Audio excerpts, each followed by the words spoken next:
Yet another mob killing in Manchester. Farmer found dead in potato field. Hi again and welcome. This is Links 007 TV News Report, and we'll be right back with the full details to come. Welcome to Links 007 TV News Report, providing you with the best in local and international news updates. This is a place where you can get the most reliable and informative news information. Links 007 TV News Report.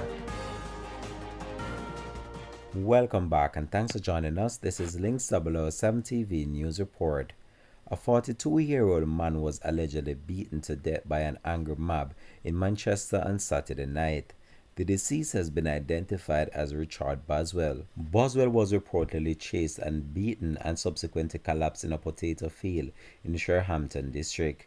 His death follows that of Chieftain Campbell, who in May was killed after he was allegedly mistaken as a thief. A taxi operator, Orlando Powell, has since been charged in relation to that matter. Reports are that around 10:30 a.m., residents stumbled upon Boswell's body in a potato field and called the police. The police responded and Boswell was seen with blood on his face.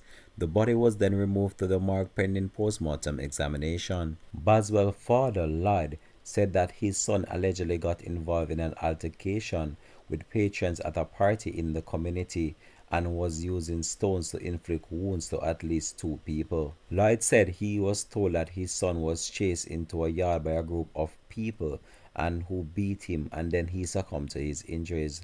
Lloyd said his son was no saint but did not deserve such a tragic demise. He is now seeking answers. Several residents in the community said that Boswell was a troublemaker who barely got along with his neighbors. No one has since been arrested in the matter. However, the Manchester police are carrying out their investigation. This has been Links 007 TV News Report. Thanks for watching.